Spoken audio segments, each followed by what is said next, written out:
Welcome to Jesus Changes Everything, a daily podcast dedicated to providing a fresh look at the ancient and glorious truth that Jesus not only reigns, but is busy about the business of bringing all things under subjection, that celebrates the wonder and the glory that he has been given all authority in heaven and on earth.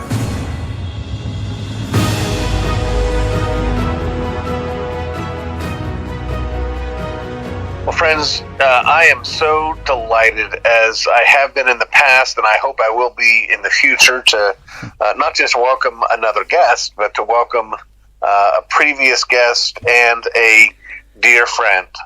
We have with us on today's podcast David Knight, who is the creator and curator of the website Exposit the Word. We met when he was just starting out with this project, and I had the opportunity to do some difficult theological question answer kind of thing for him, and more recently I've been doing a commentary through the book of Genesis for him. But you know, every time we talk, I come away encouraged. And even though we're going to talk today about some difficult things, some hardships that David and his family are having to deal with, I'm sure you're going to come away encouraged as well. David, welcome to the program. Oh, thank you so much. What a lovely, warm welcome. Well, you're a lovely, warm guy. And boy, I you know, just like we're living here in COVID land and having to interact virtually, yeah. I look forward to the day when faith will be sight, and we'll be able to see each other face to face and enjoy a warm embrace. Although I know you're from the United Kingdom, and from what I understand, you guys are only affectionate towards dogs and horses. That's I would rather give you a cuddle than a horse, RC.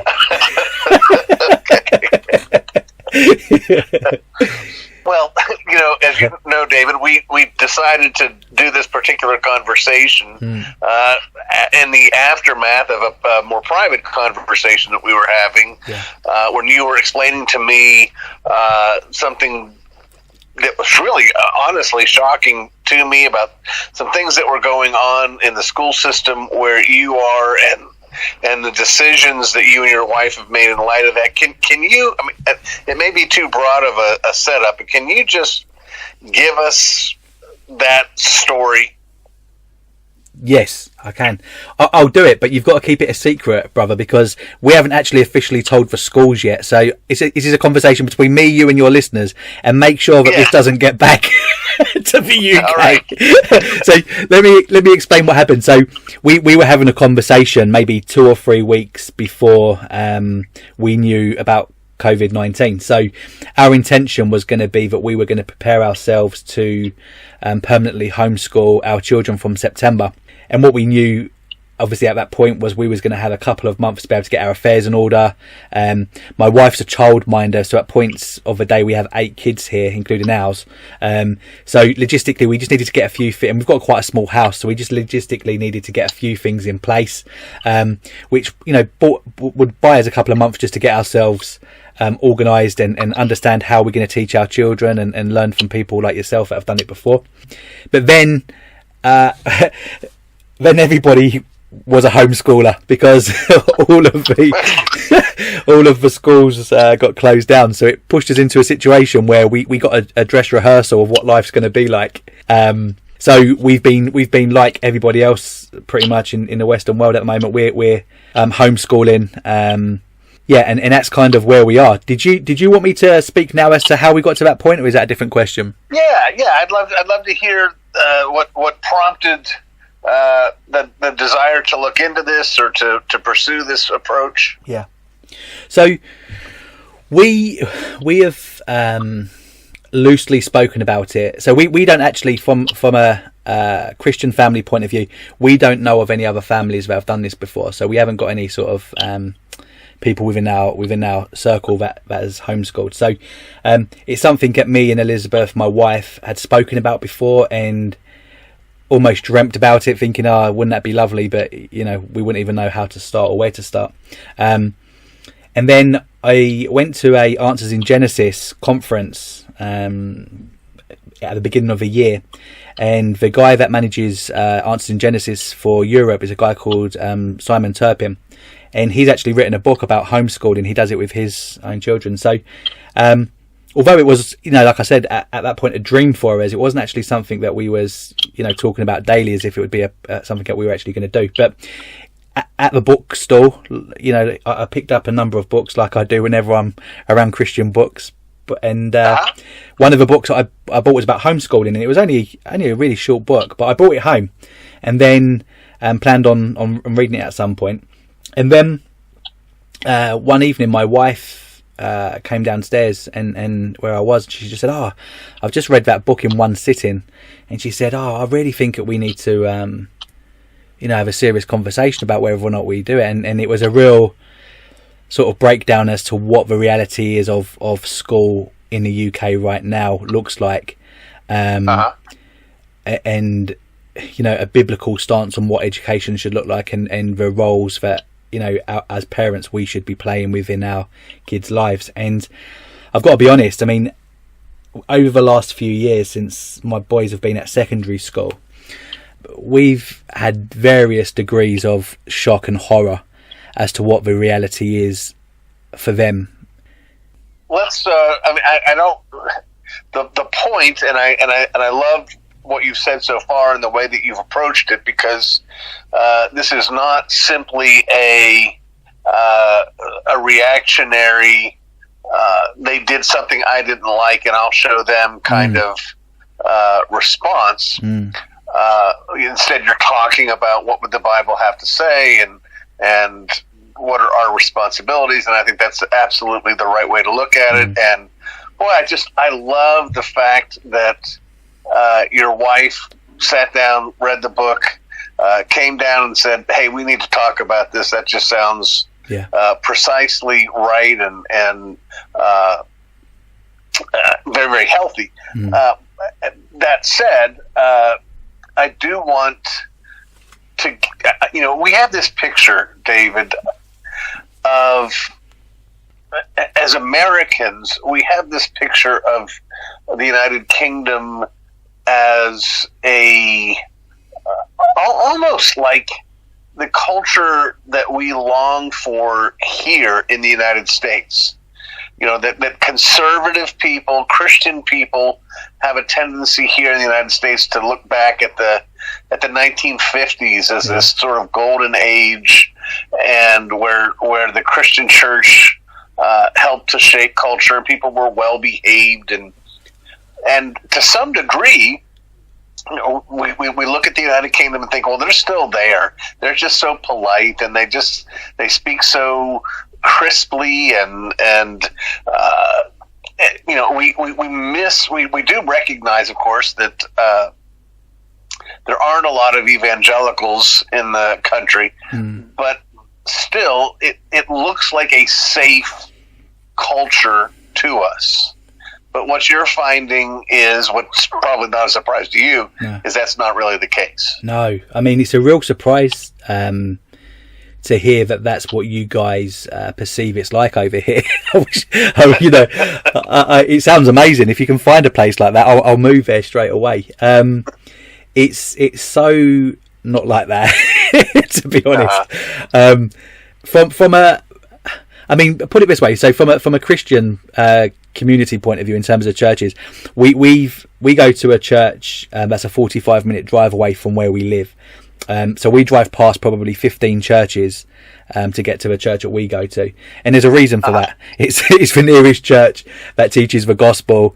It's an expository preaching church with a great pastor and biblically set up, and that's the nearest church to us that is teaching the gospel each week.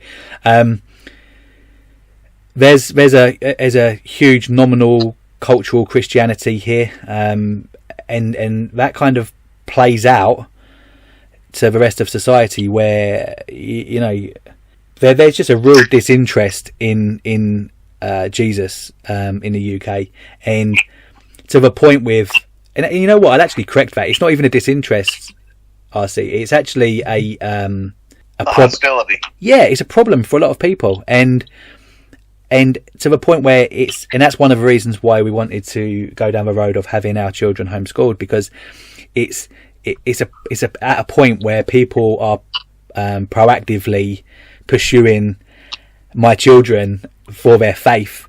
And you know, my children, you know, 8, 11 and 14 years old, they're not radical in terms of, you know, going into school every day and having an agenda of, you know, making disciples. You know, they're not their kids going in, you know, and they're very open and confident about their faith. But on a daily basis, there's pressures, and I mean, I can talk through some of what those look like, but I mean, as an example, that the earliest kind of window we got into what that looks like was in an RE lesson, when my eldest actually started going to secondary school. And now you're gonna have to slow down and explain something for us, because we don't know what an RE lesson is. So that's religious education. Gotcha. Yeah, supposedly.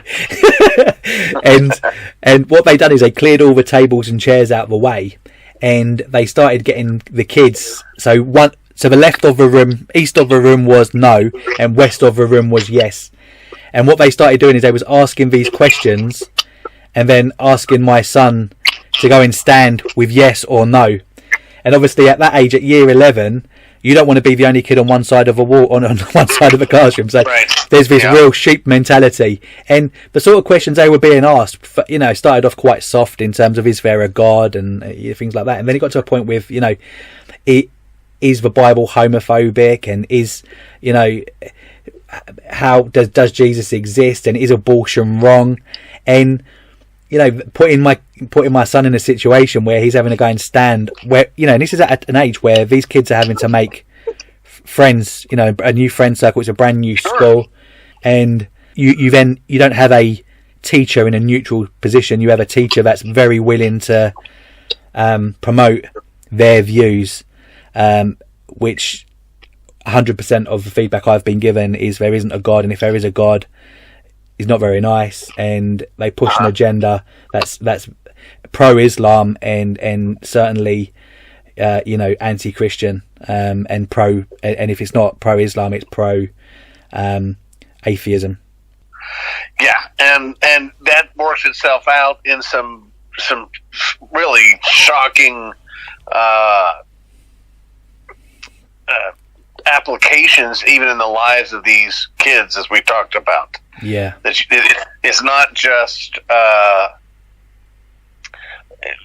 it's not just a set of ideas, but you've got this you know, what we have here in the United States increasingly is a push to recognize legally, and in fact, we just had the Gorsuch decision from the United States Supreme Court that took the Civil Rights Act of 1964 and applied its principles to issues of sexual orientation and sexual identity, so that we're now in a place where a local school could be find itself in hot water if it didn't allow a young teenage boy to compete on the girls' basketball team, or to use the girls' locker room. That kind of thing is coming, and sort of grows out of a culture that is profoundly confused on issues of sexuality. But what we heard from you is it goes beyond the question of male and female, and goes to the question of species. That's right. I mean, you was really shocked when I think you even thought I was joking when we was talking about this offline. Before. So gender's been something that's been viewed as fluid and affirmed as fluid by teachers for quite a long time here, to the point where there are groups that go into schools as young as 6, and they talk about gender being fluid, and they talk to these kids. They don't tell the parents, this is going to happen. A group called Mermaid, that's funded a lot by Starbucks over here, and they're big supporters of it. But so you have this gender that's fluid, and it's taught as something that can move. So wherever you are today doesn't mean that's where you're going to be next week, and where you're going to be in a few years' time. You can move up and down this scale as you wish, and it's a real sort of fruit of being in a postmodern, post-truth, post-fact, post-Christian world, right? So, and then again, what we've moved towards now is the what is now fluid is species. So we have children actually go to school wearing a clip, like a clip-on tie that you used to be able to, but I don't know if people still buy them now. It's a clip-on towel and ears, and species is fluid. So they're actually kids that are being encouraged to no longer identify themselves as being human, and they actually identify themselves now as being a furry. I'm going to have to do a little translation for you, since the British and the Americans are people who are separated by a common language. Yeah. You said that just like people put a clip-on tie, they put on a clip-on tail. Okay. Which I think people might have missed. So, like a raccoon's tail or something, they might put on. Yeah. And then you describe them as furries, which would be how we would pronounce it here. It's not that they're fairies. No. It's that they're furries. Yeah. That these are folks who identify as animals or animal cartoon characters, and they not only, from what you were telling me, not only do they, wear these tails and things like that, but they also have like their own changing rooms and bathrooms and things like that. What this does for us is it highlights and reminds us of what you're left with. That in some ways this is a positive thing, in the sense that people are having to sort of show their cards that this is the fruit of this ideology. You end up in this place. And again, one of the blessings that comes from this is that Christians do tend to, or some of them anyway, do tend to, have their sensibilities shocked and say, wait a minute, we can't continue to do this. And then they end up bringing their children home, not only to a place where there are no furries in the family, but where you can talk about Jesus all day long. Yeah, absolutely. I think we live in the culture over here at the moment is so accepting, and people generally aren't confident to speak up and say, look, this is actually not right, and this isn't healthy for you, and this isn't good for you. Right. That's not a conversation that's having, and you wonder how much further things have to go before that's a conversation. I mean, we have an organisation here called the Christian Concern, which is a great organisation that's very good at flagging, sort of cultural issues and how we can pray about those things and what's happening.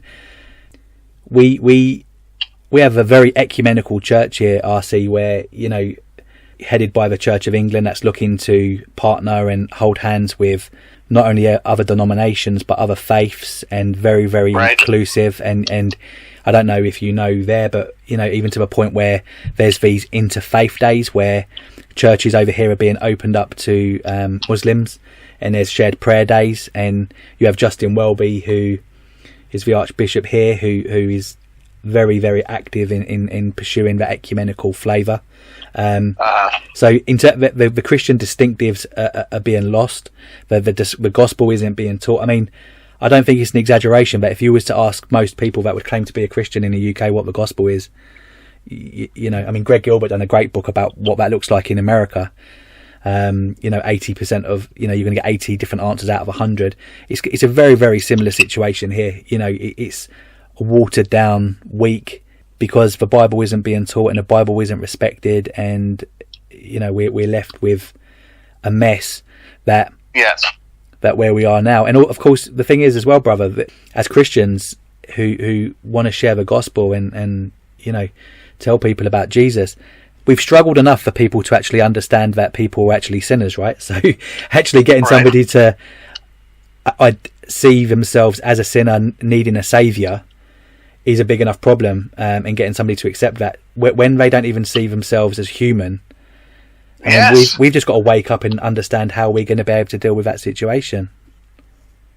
Yeah, you're, what we're seeing is an increasing departure from the remnants of the image of God in us. You know, I used to think, well, gosh, once we embrace postmodernism, once we deny the capacity to have actual truth, you know, that's sort of the ultimate pre-evangelism thing you have to do in order to get someone to agree that Jesus Christ is Lord. You've got to first get them to agree that you can say A is B and have it be true or false.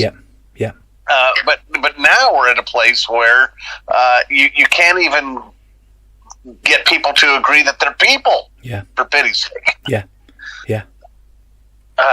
Well, it is a dark place. You know, it kind of reminds me of, I don't know if you've read this, but you know, most of my journeying to the United Kingdom comes through reading over and over and over again That Hideous Strength, the C.S. Lewis Volume 3 of his Space Trilogy. And what he does in that book is sort of give us a picture of an increasing divide between a very small but faithful Christian group and a increasingly crazy, aggressive, fascistic group. And you know, at the end, you sort of see this. You have this sort of Tower of Babel like experience, and you know, really, that's where we're headed. And in a hurry. I mean, you know, if you was face to face with somebody who had an eating disorder, you know, and they weighed 4 stone, but they thought they were fat and overweight, out of love, you would say to that person, look, you know, this, you're not. You would speak truth into that person's life and tell them how dangerous them pursuing their belief in themselves is, right? But even with how we are now in this postmodern world, you know, the culture would be cheering that person on, and just, you know, and you wonder how far this is going to spiral. I mean, I don't know where it can even. My imagination can't even create where else we can really go with it all, to be honest with you. Yes, exactly. Yeah.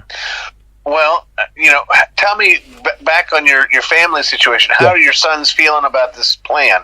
Yeah, good. So they was championing the cause whilst before my wife read the book. So they've always been very keen on it.